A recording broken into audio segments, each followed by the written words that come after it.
evening, my little angel. Christmas is the last primary festival season of the year. The difference between Christmas and the Mid-Autumn Festival and Halloween is that Christmas continues religiously after Christmas Day. Christmas Day does not close the Christmas season in the Christian community. Christmas is celebrated on December 25th. It is a sacred religious holiday and a worldwide cultural and commercial phenomenon. For 2 millennia, people around the world have been observing it with traditions and practices that are both religious and secular in nature. Christians celebrate Christmas Day as the anniversary of the birth of Jesus of Nazareth, a spiritual leader whose teachings form the basis of their religion.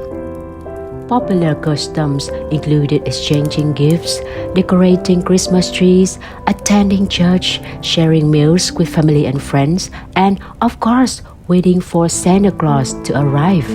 So, how does Christmas start? Middle of the winter has long been a time of celebration worldwide. Centuries before the arrival of a man named Jesus, early Europeans celebrated light and birth in the darkest day of the winter. Many people rejoiced during the winter solstice when the worst of the winter was behind them, and they could look forward to longer days and extended hours of sunlight. The Norse celebrated Yule in Scandinavia from December 21st, the winter solstice, through January. In recognition of the return of the sun, fathers and sons could bring home last logs, which they could set on fire. The people would feast until the log burned out, which could take as many as 12 days. The Norse believed that a spark from the fire represented a new pig or calf that could be born during the coming year. The end of December was a perfect time for celebration in most areas of Europe. At the time of the year, most cattle were slaughtered, so they could not have to be fed during the winter. For many, it was the only time of the year when they had a supply of fresh meat. In addition, most wine and beer made during the year was finally fermented and ready for drink. In Germany years ago, people honored the pagan god Odin during the midwinter holiday. Germans were terrified of Odin, believing he made nocturnal flights through the sky to observe his people and decide who would prosper best. Because of his presence, many people choose to stay inside. Other interesting things about Christmas will continue to be told in the following story hours. And now, we and Totto-chan continue to experience the joys, sorrows, and unforgettable early memories of life. Chalk and Yasuaki-chan's death. Tome children never scrawled on the people's squares around the road. That was because they had ample opportunity to do it at school. During music periods in the assembly hall, the headmaster could give each child a piece of white chalk. They could lie or sit anywhere they liked on the floor and wait, chalk in hand. When they were all ready, the headmaster started playing the piano. As he did so, they could write the rhythms in musical notation on the floor. It was lovely writing in chalk on a shiny light brown wood. There were only about 10 pupils in Tottochan's class. So, when they spread around a large assembly hall, they had plenty of floor on which to write the notes as large as they wanted without encroaching of anyone else's space. They didn't need lines for their notation since they just wrote down the rhythm. At Tomoe, musical notes has unique names. The children devised themselves after talking it over with the headmaster. And here they are. A dot, a single note accompanied by the double note, was called a skip because it was a good rhythm to skip and jump to. A single note was called a flag because it looked like one. Two single notes standing next to each other were called a flag. A double note was called a double flag. A white note with the extra dot was called a white with a mole or a white and dot. Black, white, and brown notes are still called the same. This way, they learned to know the notes well, and it was fun. It was the class they loved. Writing on the floor with chalk was the headmaster's idea. Paper wasn't big enough, and there weren't enough blackboards to go around. He thought the assembly hall floor could make a nice big blackboard on which the children could easily note the rhythm no matter how fast the music was, and write as large as they liked. Above all, they could enjoy the music, and if there was time afterwards, they could draw aeroplanes and dolls and anything they wanted. Sometimes the children would show their drawings for fun, and the whole floor would become one enormous picture. At intervals during the music class, the headmaster would come over and inspect each child's rhythms. He could comment, "That's good," or "It wasn't a flag there, it was a skip." After he had approved or corrected their notation, he played the music over again, so they could check what they had done and familiarize themselves with the rhythms. No matter how busy he was, the headmaster never let anyone else take these classes for him. And as far as the children were concerned, couldn't have been any fun at all without headmaster Kobayashi. Cleaning up after writing rhythms was quite a job. First, you have to wipe the floor with a blackboard eraser, and then everyone joined forces to make the floor spick and span again with mops and rags. It was an enormous task. In this way, Tomoe's children learned what trouble cleaning up graffiti could be. So they never scribbled anywhere except on the floor of the assembly hall. Moreover, this class took place about twice a week, so the children had a feel of scribbling. The children at Tomoe became real expert on chalk, which kind was best, how to hold it, how to manipulate it for the best results, how not to break it. Every one of them was a chalk connoisseur. It was the first morning of school after the spring vacation.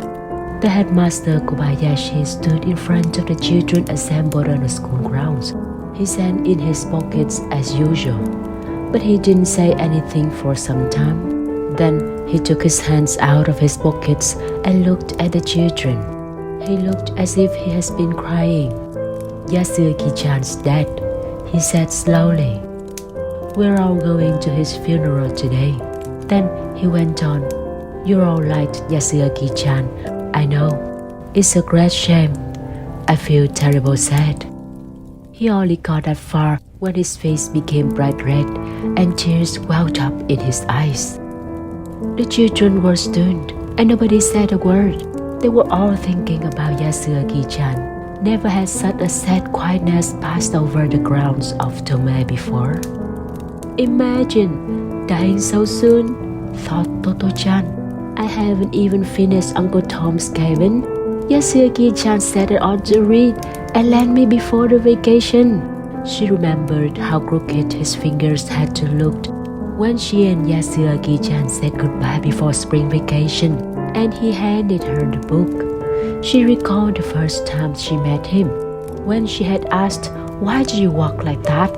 and his soft reply, "I had polio." She thought of the sound of his voice in his little smile, and the summer tree climbing adventure of just two of them. She remembered with nostalgia how heavy his body had been, and the way he had trusted her implicitly even though he was older and taller.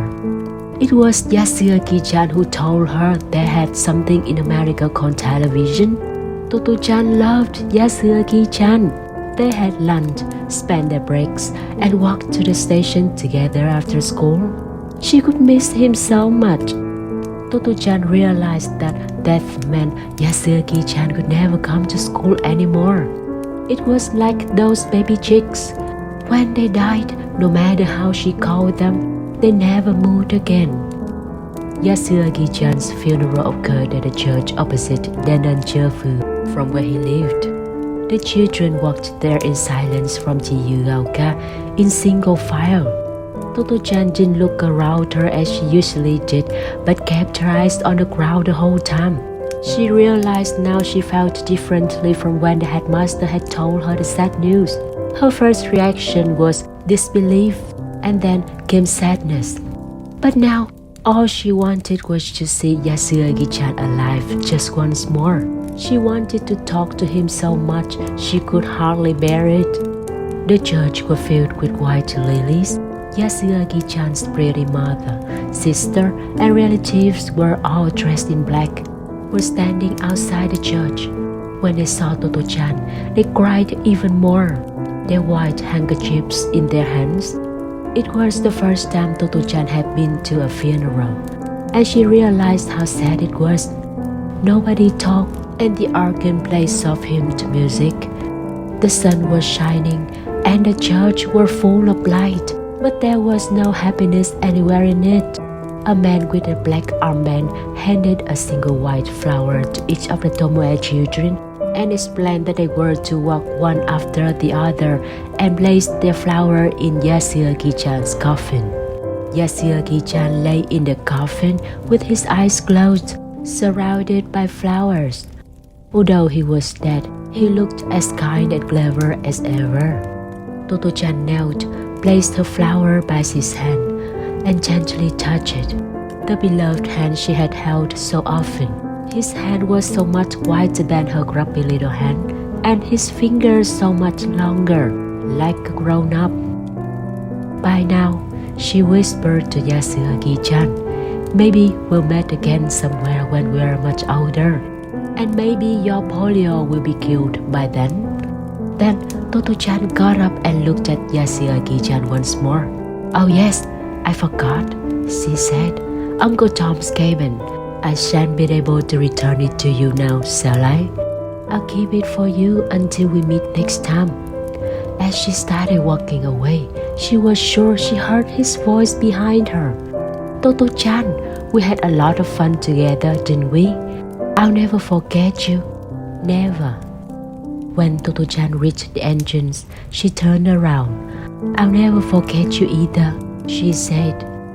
The spring sunshine shone softly, just as it has on the day she first met Yasuaki-chan in the classroom in the train. But unlike that day, her cheeks were wet with tears. The memories that each of us experiences in life have different colors, sadness and joy. Once they become something we remember, are gentle and beautiful.